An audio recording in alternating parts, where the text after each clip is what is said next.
Straight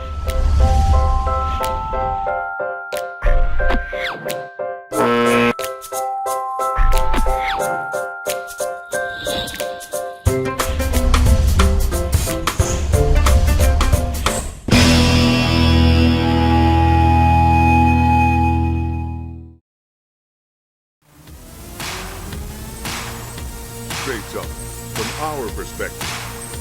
This is Mancave Live with your host Lexington Steele and co-host Andre Lavelle and Johnny Depp on LA Talk Radio. Let's get it in.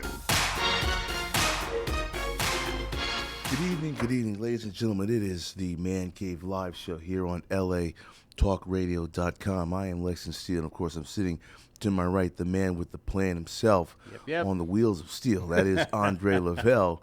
Good evening. Good evening. What's going on, big man? I'm feeling good. You know what I'm saying? We do not have Johnny Depp in studio this evening as he is in travels back to the East Coast for the Mother's Day weekend. Right. So hopefully Johnny has a good flight as he goes back to Washington, D.C. For a family weekend. Pretty close to all the action over there. Well, yeah. I mean, there's a lot of action. I mean, luckily enough, the action was in D.C. You know, he won't see any, or the action was not in D.C., so he won't be affected by what has been transpiring in Baltimore, even as it has continued to de-escalate to some degree with the lifting of the curfew, yeah. Which is good. But on a lighter side, Dre, I know that you were going to show us something in regards to. We were talking before the show. People were, and feel free to call us at 818-570-5085.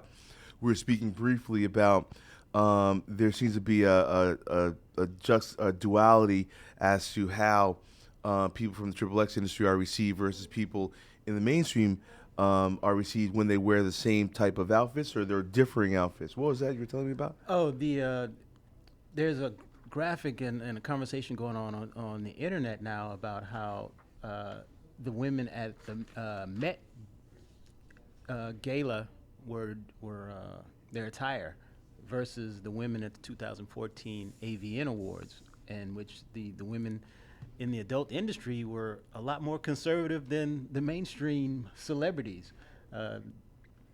Everyone had skin showing and had cutouts and basically almost just nipples and crotch cover. Yeah. Well, no, you know, it's interesting. I mean, if you look at over the years, I mean, you know, the adult industry has, always attempted to align itself more and more closely to mainstream media.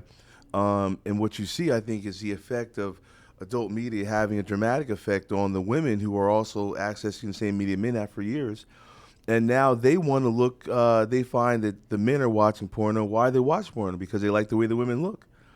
So I believe what you're seeing is as mainstream media participants looking to emulate the adult models, because the adult models are what is the women that are turning the men on, if only by the numbers that the porno business generates. Well, I think it's rather ironic and rather hypocritical, actually, because on Facebook, a lot of people are, especially the women, are talking about how nice these gowns are, right. Beyonce's gown and so forth. They're getting smaller and smaller. Yeah, and it's basically, there's nothing there. It's just sequence. So, yeah. Rihanna, she's got her nipples out. Yeah.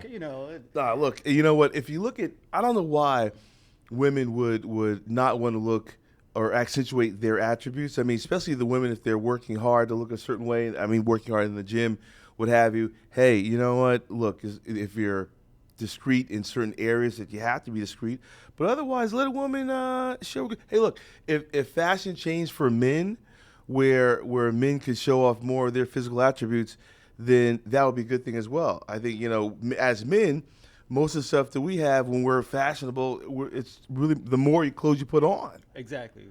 Well, I don't see anything wrong with it. I'm just saying that I think a lot of times it's hypocritical, right? Because you judge one group of people for what they do for a living, but then because,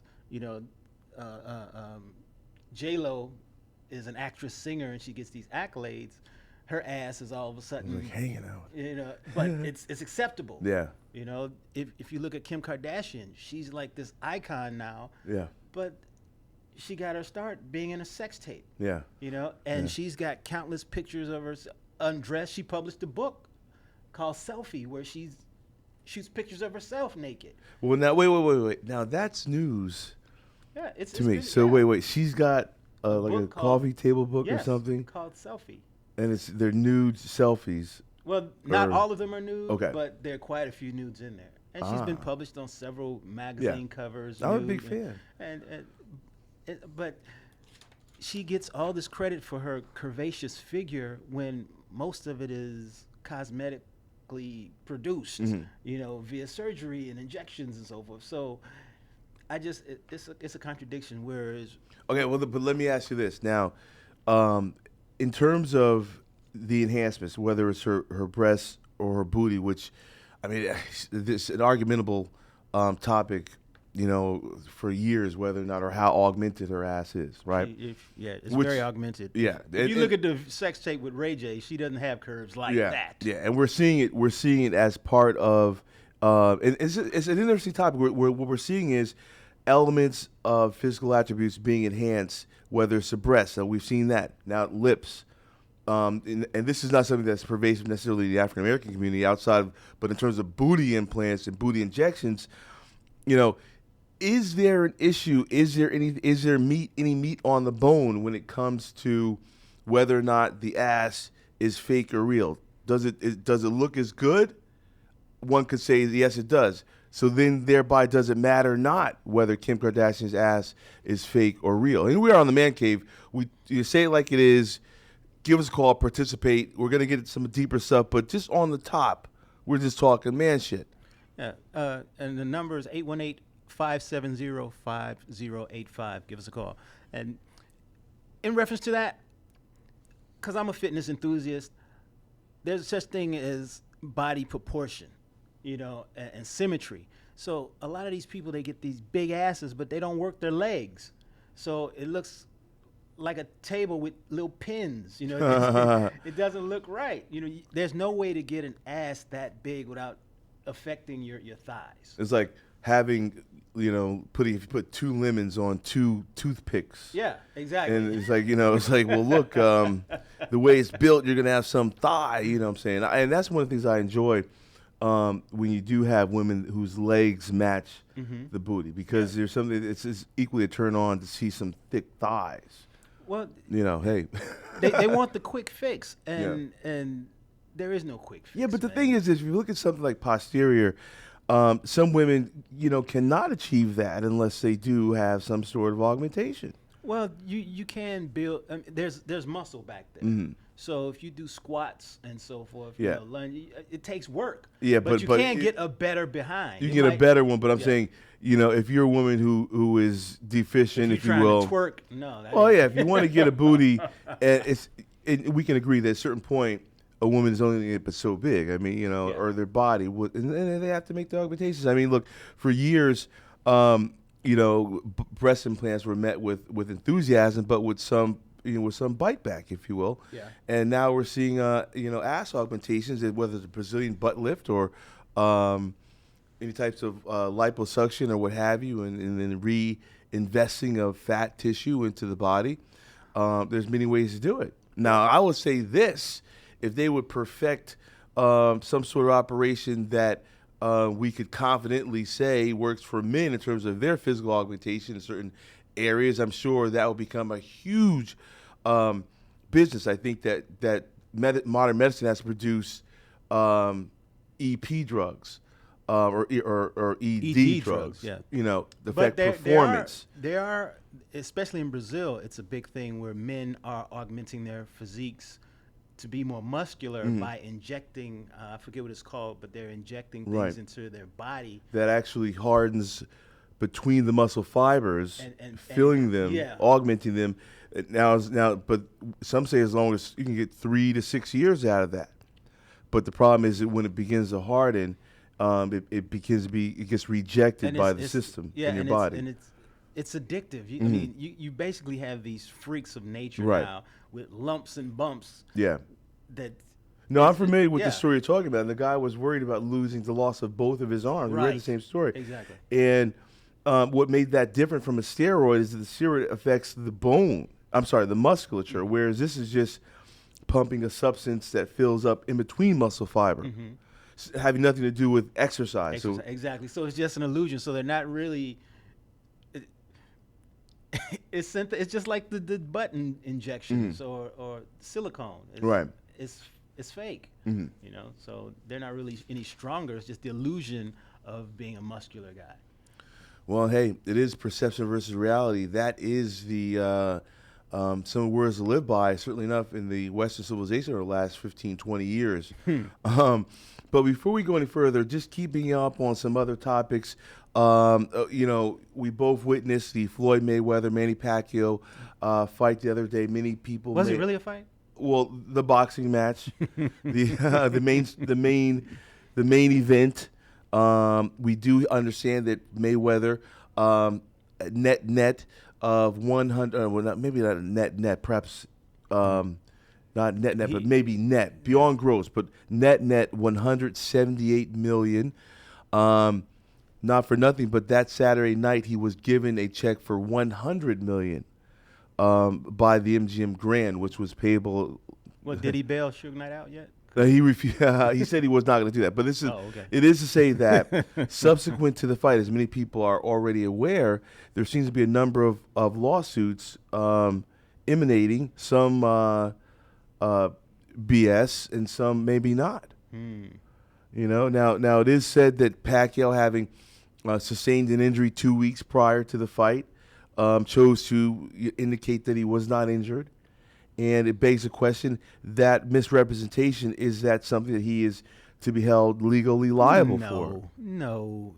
Because had he stepped down and said, well, my arm is injured, I can't fight. I mean, how many fighters fight injured? Right. And then can you imagine the magnitude of that denial? Yeah. You know, he'd never live it down. Mayweather would not have let him live that down. So it's always going to be, you can't please everybody. The fight was not, it was less than spectacular. People complaining about that. You know, so you can't win for losing. Man. Okay, now when you say less than spectacular, now Dre and I actually run a sports talk show called Fourth and Goal, in which we broadcast every Tuesday night, 7 to 9 p.m. on chocolateradio.net, so check us out there.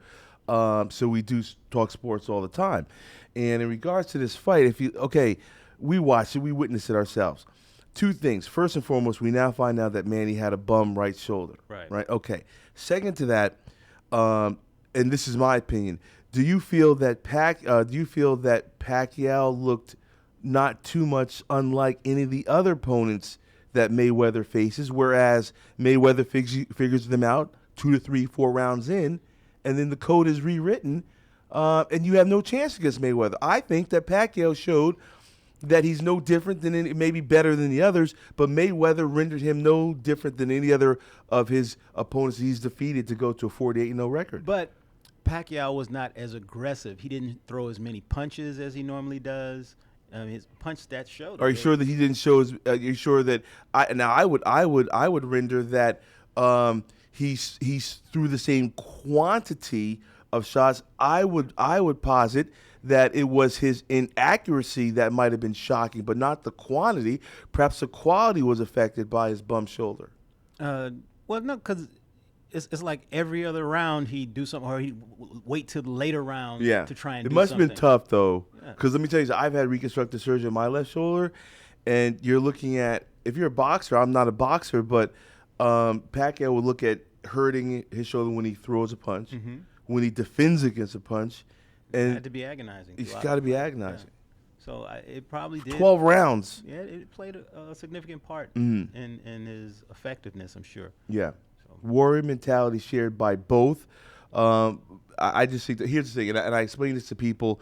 Take it for what you will, people. Look, what you got was a Mayweather fight. He is a preeminent boxer. He is a master of the sweet science. He's a prize fighter. Definitely got the prize that night. Right, but maybe what we saw as Pacquiao is a great fighter. Mayweather's a great boxer. I'm not saying, and Lord knows, I love Mayweather. I cannot stand with him when he says he is the absolute best. I think perhaps Maybe he's number 2, maybe he's number 3. Number 1 is still held, of course, and maintained by Muhammad Ali. I think that it's ludicrous to think otherwise. Oh, we have a call coming through. Let's rock. Hello, caller. Peace. Oh, yes. Would this be the esteemed, is this Mr. Shahid M. Allah? Yes, sir. All day. Good evening, good What's going sir. on, my brother? Welcome to the Mancave. Thank you, brother. Thank you Yeah. for having me back, man. Oh, yes. Now, people, you may remember that Sheed has joined us in the past on the Man Cave to discuss rather heavy issues and weighted issues. Andre and I were talking about a few things, but given that you're giving it a call, now I was speaking to Shahid before we went live on the broadcast, and we're discussing current events in regards to the Washington, D.C. area, and has it been in any way affected by what we've seen in Baltimore and nearly in Philadelphia. Shahid was reporting that now, did you actually go over into the Baltimore area while things were happening? Well, let me just put it like this. The FOI. Now, that would be the Fruit of Islam. And Philly, yes, Fruit of Islam, Okay. under the leadership of Honorable Minister Louis Farrakhan, were mobilized into the Baltimore area to assist Student Minister Carlos and his student captain in the FOI to manage what was going on up there. They did a pretty good job on their own, but reinforcements were sent, and we were very successful. So I'll just put it like that. Was the gang activity intertwined with your efforts as well, as the media has expressed that there was some, the Blood and Crips or whoever the gangs are out And there, also unified, the Guerrilla Family. yeah, Black Guerrilla unified Family. There were allegations, ludicrous allegations by the Baltimore Police Department that under the orchestration of the FOI that there was some type of some crazy plot against the police department. That was false, but the positive bright light out of the situation was that because of the good rapport that Student Minister Carlos and FOI have in Baltimore with the community, they were able to broker a peace truce between the Bloods and the Crips, and Black Guerrilla Army joined in with regards to helping to quell the violence and to actually participate in the cleaning up the community, the damage that had been done. The FOI out there in the streets during the rioting, stopping, now, Shane, looting the stores. Shane, let me ask you this question. Now, we do understand that Fruit of Islam it definitely has a reputation of being willing to have boots on the ground, if you will. That's right. Now, do we see any type of oftentimes Andre and I and our other host Johnny Depp, we always discuss where are we seeing black leadership manifest, whether and what I'd like to know is being a member of the nation, can you expound on whether or not major media chooses to select black leadership perhaps outside or in and around everything other than but leaders from the nation who perhaps could be some of the strongest leaders if identified as such? They do that all the time. This has been an ongoing thing, even before Malcolm X and his fiery oratory skills in the 50s and the 60s. They have always tried to prescribe who would be deemed as quote-unquote leaders among the blacks. And this is to control the actions and the thought patterns and things of that nature of our people. They continue to do that. And one of the things that they've tried to do of late over the past years is to just completely ignore the speeches and the dialogue around the Honorable Minister Louis Farrakhan and the Nation of Islam. And yes, they, definitely try to pick and choose who our leaders should be. They'd rather a black TV talk host. I won't mention any names because I don't want to, get into the. Well, perhaps this one or that one or whatever. What but, almost is like they do that. It's almost like some of the talk show hosts on the prominent channels are being selected as de facto leadership, right? Wouldn't you say, Dre? If we look at Don Lemon, who's very, very prominent when these things stir up, we see him all. I'm not taking anything away from the dude, but Don Lemon from CNN. It's almost like we're taking our leadership from people that are just reporting and broadcasting, and not the people that are actually in the trenches. Yeah, and then you have other people that have they do other things. They may lead marches per se, but and some people call those type of people ambulance chasers. That whenever something happens, it's more reactionary. But when you look at the leadership at Honorable Minister Louis Farrakhan and the FOI and the MGT, the sisters, we are consistently in the trenches day in, day out, interacting with the people, brokering peace truces and dealing with the homeless and the privileged and trying to advance people. We do the same community service, if not more, than the black fraternities and sororities and the Masons and the different organizations in the communities. You have other organizations, and I'm not going to try and nullify what they do. But what I do know, as a very active member of the nation, that we are consistently in the trenches, in the communities, knocking on the doors, checking on people, the elders and the youth, and seeing if they need any assistance, any financial assistance and things of that nature. And what you had in Baltimore is, like I was telling you earlier, that 30 to 40% unemployment among the youth. The dropout rate is very high, and there's a lot of drug trafficking going on, and we don't own the boats or the ships or the planes that import all that stuff but we understand there are rudiments of the stress and strife in any inner city, which is really characteristic of many inner cities across the nation. But in terms of the arrival at what we have today, what do you think, Dre? I mean, I and we talk about overexuberance of police officers leading to this. Some would say that there is a color caste system applied in this circumstance. Right. Well, I'm from Chicago originally, and the nation is very strong in Chicago, and I've noticed and really embraced the Minister Farrakhan and the nation on self-sufficiency. They've always been selling things. We had stores and so forth in the community through the nation. With what's going on in Baltimore and you all creating this peace truce with the gangs, what is the possibility of also getting them to understand the need for self-reliance and taking that negative aspect of unity and turn it into a positive to not only rebuild the community, but start some businesses, take that street hustle and legitimize it? That's a very good question. And, an opportunity like this definitely opens up the door for us to invite more of the street organizations into the mosque and whatever meetings. Like there's a forum coming up this Saturday that Sister Yanaza is having at Baltimore University. You have Raheem Devon and Jasiri X and Freeway from Philly and others that will be speaking to the youth. This is an ongoing thing. I know one of the things that I'm doing as another stream of income is 5 links, and you can introduce the youth. They don't need a degree, a college degree or anything like that or any fancy training to become a part of that. It's a wellness product. 5 links. Mobile phones and things of that nature.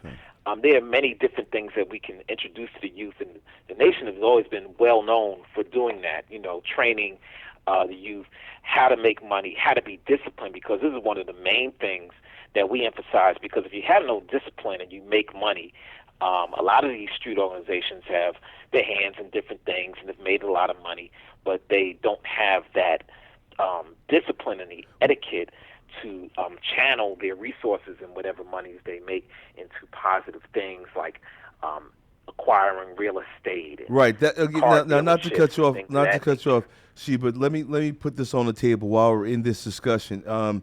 We have brought up, the rudiments of a recreation of, if you will, of inner city urban folk, if you will. Okay.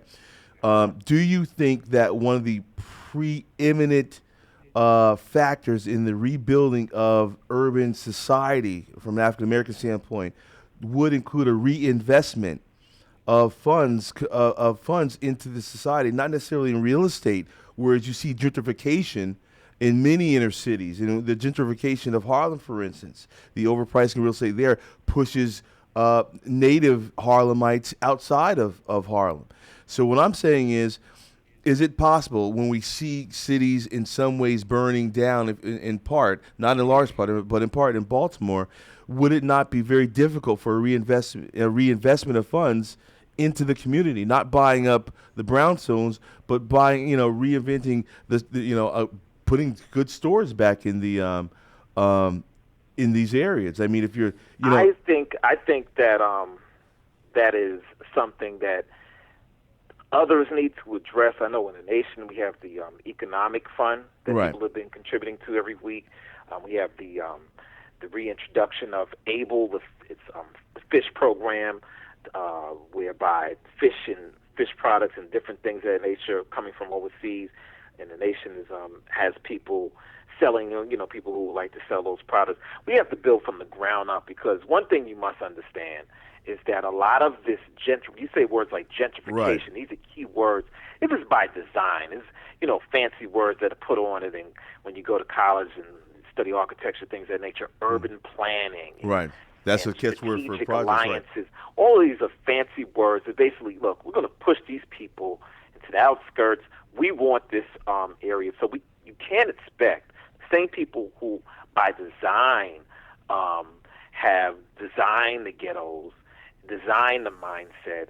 You got the BlackRock Financial Group, and you got the CCE private prison industry. They want the populace of the jails up, at all costs. They want our black youth in those prisons. It means big bucks. And so you can't expect them to do it. We have to do it. We have to reinvest our monies into the community. Our black athletes that have money, our black doctors that have That's money, our not black happening. attorneys. Well, look, not for nothing then, but if we're trying to identify black leadership, we're trying to build from within, is there any merit that we can lend to the Republican potential nominee who has put himself in the foray? He's a doctor, a surgeon, right? That's not even worth discussing. I believe it's at a John Hopkins or something like that. What's the guy's name? I can't even remember the guy's name, but I mean, hey, he's not. And that's how important he is to me. But I'm, again, maybe there's somebody out there that, No, Carson. I wouldn't identify Carson, him. I wouldn't identify him as my. I wouldn't lend too much credence to the gentleman. Right. I know I think he had ran before, and a lot of the quote unquote hot topics that he was speaking on, kind of ludicrous to me. I would not consider him as a genuine leader. I know the minister said years ago when President Obama was running, and he was just Barack Obama running the first time around, he said, we can't expect the office of the presidency that has an electric mat under it, it's controlled by the elitists and the super rich in the country. We can't expect the office of the president to address the dire and critical needs of black people. Okay, I realize I took us off on a tangent on that one. Decade in and decade out, and getting the same results. And so, we can petition them for certain things, but when it comes time for like the breakfast programs and things of that nature that came out of the Black Panther movement, and the Do for Self, and the alliance, of self, dealing with our own infrastructure and building the heaven on earth for ourselves that the Honorable Elijah Muhammad told us about decades and decades ago. It's self-reliance. We have to depend on ourselves. And, Lex, from within the industry that you deal with, you've empowered yourself. You used your own intelligence, your own ingenuity to engineer yourself into a position where, from your vantage point, you're able to do some things. Right. And you really couldn't rely on anybody. You're in an industry, is a multi-billion-dollar industry. Yeah, of course, I'm not on the receiving end of those billions. But, maybe one day you won't be, though. Don't you see? And I'll be talking to you from your Learjet. How about that? Now that is within reach. But I think Ben Carson is the example of quite a few people who become successful, whereas they no longer can relate to the people who are, who's running for president. You know, Republican. the Uncle Republican. Tom's To get the cabin. Republican. Yeah, you know, they can't Uncle Tom's relate cabin. to anyone else anymore because Right. Well, now there seems to be a push for the bringing people that are outside of government. And we have a lot of great minds. We have a lot of great minds out there that are doing a lot of very powerful things on a lower. I hate to even use the word lower. You have Mayor Ras Baraka out of Newark, New Jersey, who is a great mind, very conscious brother. His father was a Mayor Baraka. May Allah be pleased with him. He passed recently. But he's doing a lot of positive things in Newark, and that area, you know, have been ravaged. Newark Back has in the been tough, 60s from the yeah. King riots, and really never really recovered. But you have a bright mind like that. In D.C., you have Mayor Muriel Bowser, and one of her main aims is to rectify the homeless situation. And at the Office of the Attorney General on the D.C. government level, you have Carl Racine, and he's a community activist and, you know, really focused in on, you know, making a difference in the community and forging relationships. So you have younger minds, bright minds out there that are in certain positions of power that really do intend to make a difference. And the difference comes when you forge together the ass and the colt.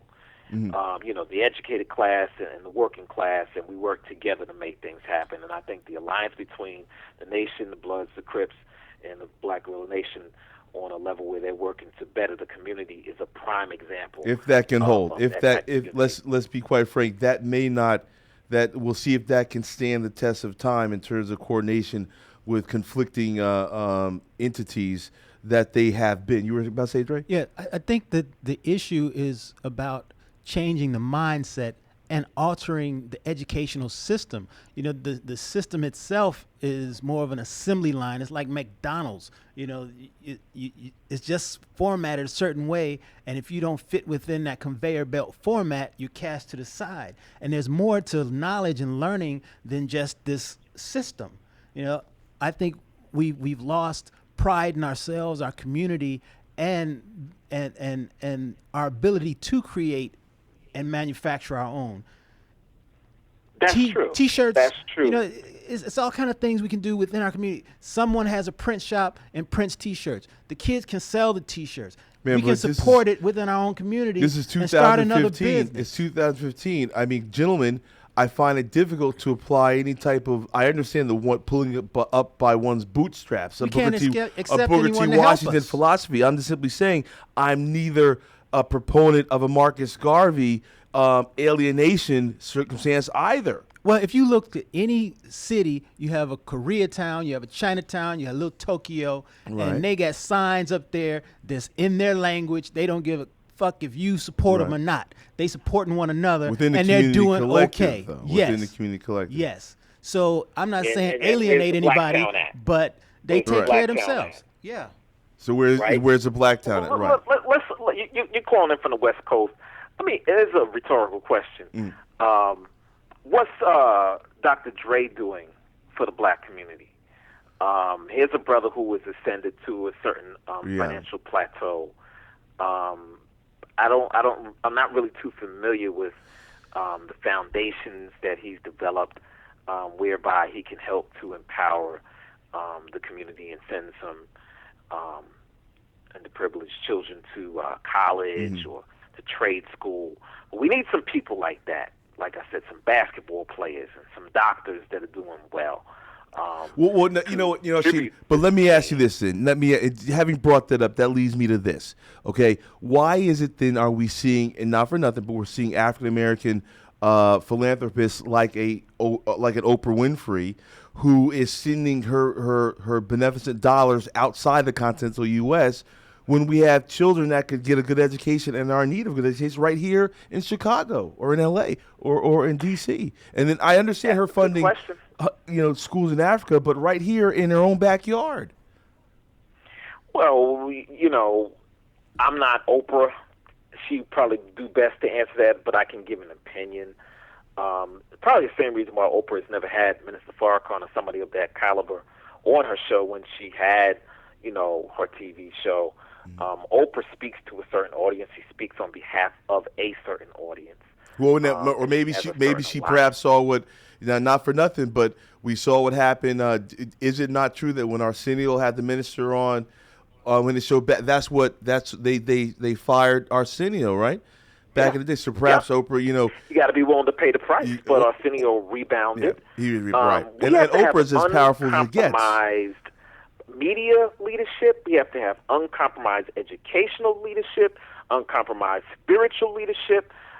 We can't have any mammy-pammy, kowtowing, handkerchief-headed type of leadership because it hasn't ushered us into a plateau where we're actually free. Well, okay, within the situation, it might as well be 1950. Well, in Baltimore, Maryland, and Maryland in general, what we're seeing is evidence of an ascension of the African American female in positions of high power, if you will.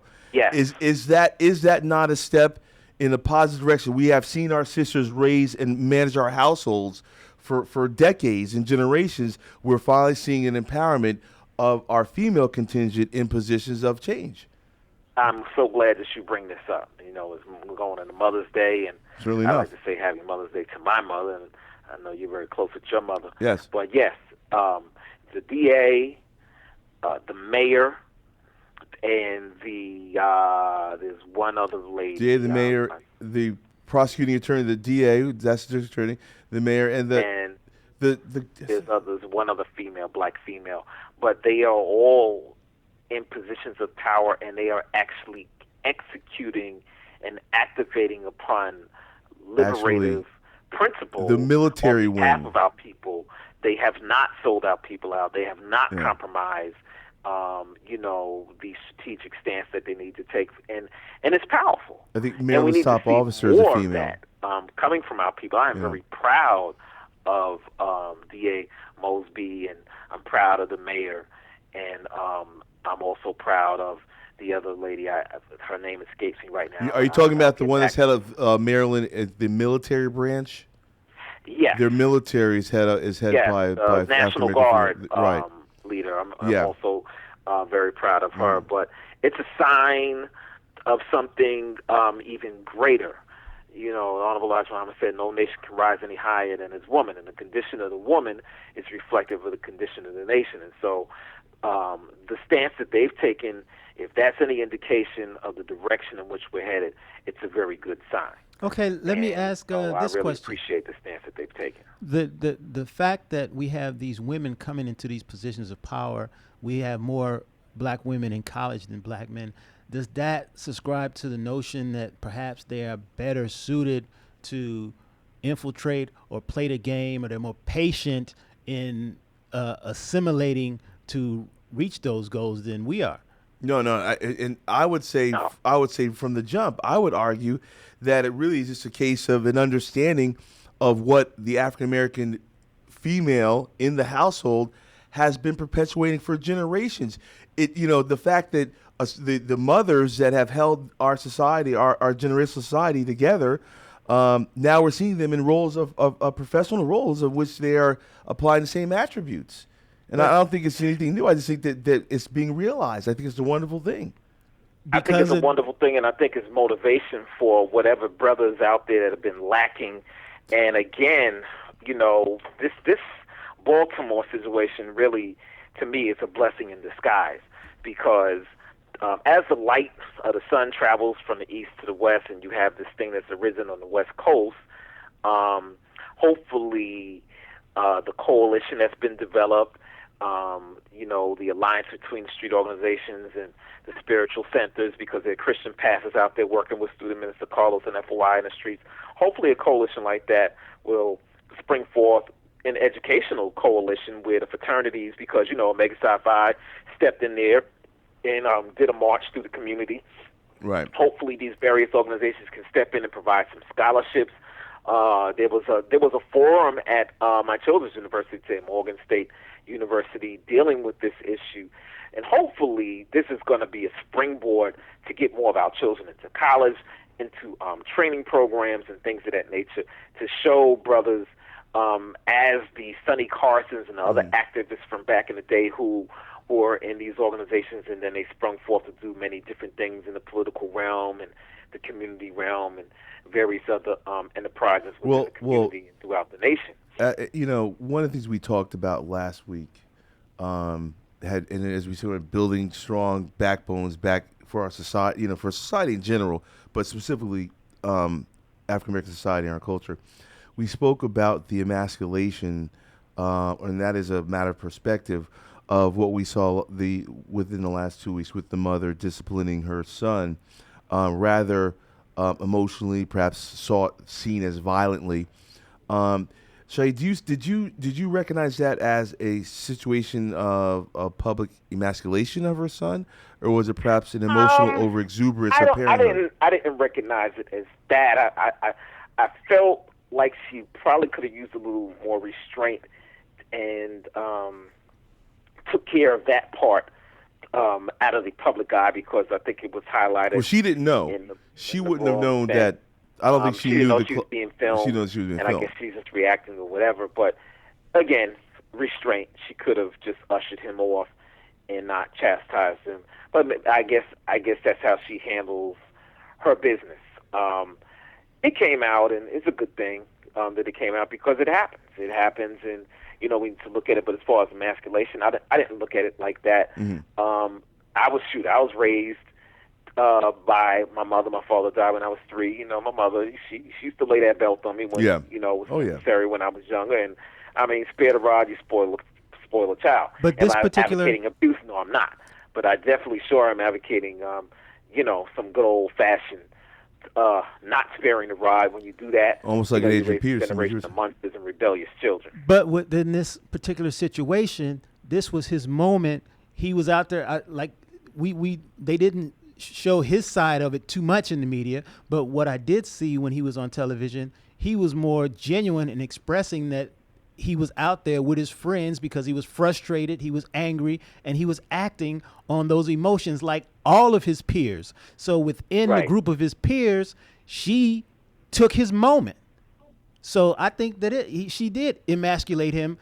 He's the one who has to walk those streets after it's over, go to school, and grow up with this image on video for the rest of his life of his mama hitting him upside the head during his moment of what essentially was being a man. Now, so had he had the opportunity to extend his moment and he had been harmed, as he was identifying himself, that we spoke about last week, he identified himself as a would-be target by putting on the mask, if you will.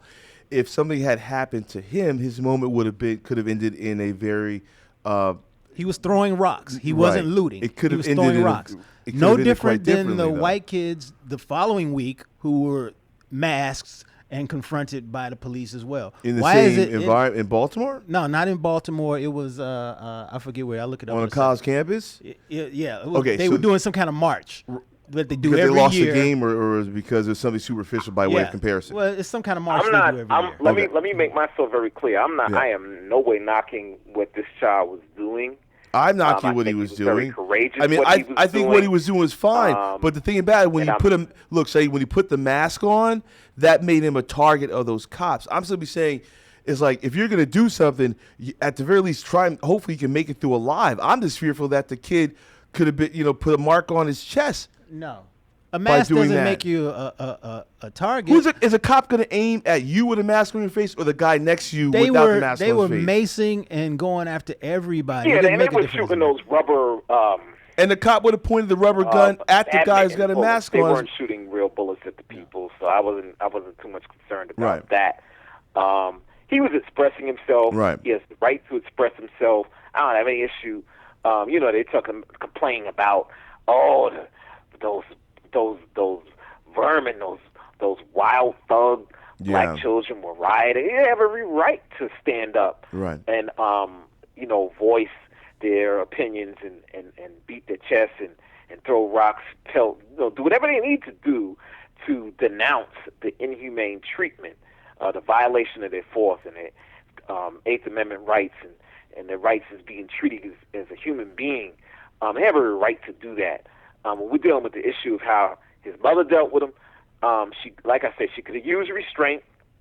I was raised old school, where parents did, whip our behinds when we got out of line or whatever. She could have took him home and did that. She chose to do it in public. He's going to overcome that. And they got some media attention or whatever. He's probably going to be one of those children to get a scholarship from somebody somewhere. Well, hopefully so.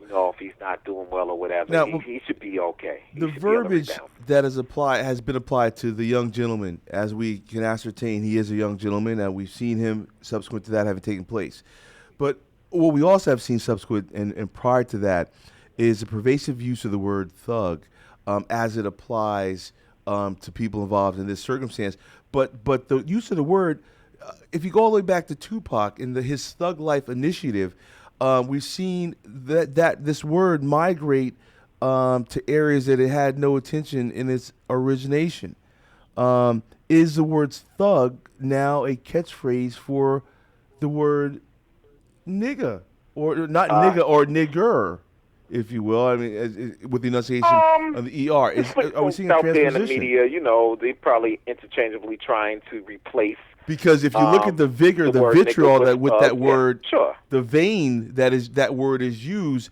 If you look at the celebration of Thug Life by way of Tupac, where it's our first cultural acceptance of that term, now we're seeing it used on major media with a certain vein or certain vigor that is evident, at least by my eyes. And I do find it offending when it's the way it's used, and I think it's tangible. Well, one thing about Tupac is he always had a strategy with whatever he did, and one of the reasons that he was neutralized, Tupac, the child of a Black Panther, was actually formulating a coalition of street organizations to address some things on a revolutionary level. And he had a way with words, and one of the words he used was thug. And, Right. he used the language of the streets. Now, the media is going to take those same words, and they're going to try and use them in a derogatory Right. manner. We know their code language. We know the code language of the mainstream media and what they're trying to do. And it had been brought up last week. I mean, we're not alone in this perspective in regards to use that word. Nope. And since the cover is off for the Wizard of Oz, and we know who the Wizard of Oz is, it was like the story of the movie. I mean, you now know who the Wizard of Oz is, the one behind the screen pressing the buttons and things of that nature. And so the Don Lemons and, whatever other country time lemonade jokers are out there, Geraldo Rivera, who got put in his place by some young black brothers, who's out there trying to sell a couple of bite lines, getting a couple of sound bites off or whatever. He needs to retire anyway, man. I mean, how old is that guy? Like 80 or 90 years old? I don't know. It does seem that there was an era where the journalist, the broadcast journalist who was out in the field was reporting the news. Now, I think trying to create news. right, and we're looking at the interpretation of news being given by the reporter, and that being received as, as the writings of Moses, if you will. So, right? I mean, it's almost like we see these people, these broadcasters, and we take their word as the information that we're to receive as interpreted. It's the media age. It's a joke. You know what's interesting? I found very interesting that whole flare-up that happened in Baltimore. It seemed to suck a lot of the wind out of the hype around the Mayweather-Pacquiao fight. I actually watched the fight, and it was, I don't know, was missing some elements. I found more entertainment out of Jamie Foxx National anthem. slaying the national anthem. I don't know what he had been smoking or drinking. No. There was a It problem. wasn't that bad to me. What happened was he had his earphone went out, disconnected. Yeah. So he was kinda ad-libbing. Yeah, he wasn't in sync. He couldn't hear the organ directly into his ear. He was actually singing against the organ on the speakers in the arena. So I can understand. I heard that explanation. Yeah. So I mean, the guy's a Grammy, Grammy award winner. He can definitely sing a cappella. He probably can sing without. No. I'm not trying to take anything away from him. My point is that the situation in Baltimore, because of the realness of it, seemed to suck the life out of the hype around that fight. I find it very difficult to draw the correlation, Jay, to be quite honest. When we got to that weekend, the fight weekend, we saw a real fight. My point is we saw a real fight, a real battle, a very meaningful battle. Boots on the ground in Baltimore, something that long needs to be addressed, and we saw a victory. And a lot of things were going on around the world. There were other uprisings going on simultaneously. That's right. That got Israel, very the whole thing little. with the Ethiopian Yes, Israelites they got very and little black media Israelites attention. and the white Israelites in Israel. That's ongoing. Yeah. And ladies and ongoing. gentlemen, we want to thank you for joining us tonight on Mancave. Shahid M. Alat, an author, public speaker. Before we let you go, Shahid, is there anything that you have being published that we should look out for? Anything new that you have published as of late? Part 2, Richie Porter, a street figure from out of Harlem from back in the 80s. We did part 1 of the documentary. Part 2 has just been finished. You can go online, Harlem Hood History, and check that website out. Part 2 is due out in a week's time. We have some other projects coming up that may pop out through Revolt. Diddy and them have expressed some interest in doing a couple of things based around the story of Richie Porter. And there are some other things coming down the pipeline that I'll come back on and I'll talk with you more about. I'm bringing back out my first book, Thy Kingdom Come, Dispelling the Greek Myth and the Black Fraternal System. You want to hit me up online. My email is shzareign@gmail.com. You want to check me out locally, I may be somewhere in the audience at the Prince concert coming up this weekend. Other than that, man, I appreciate you. Thank you for having me on the show. Yes. I'd love to come back once again. And I thank the listening audience for being so attentive. And as people, as you know, myself and Sheet are members, we are esteemed members of the Omega Psi Phi Fraternity Incorporated Incorporated. Yes, sir. So, yes, sir. Crazy K.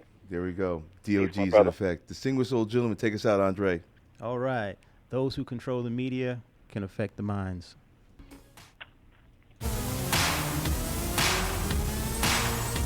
Straight talk from our perspective.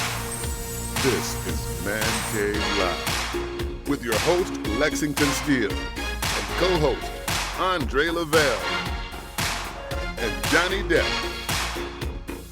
on LA Talk Radio. Let's get it in.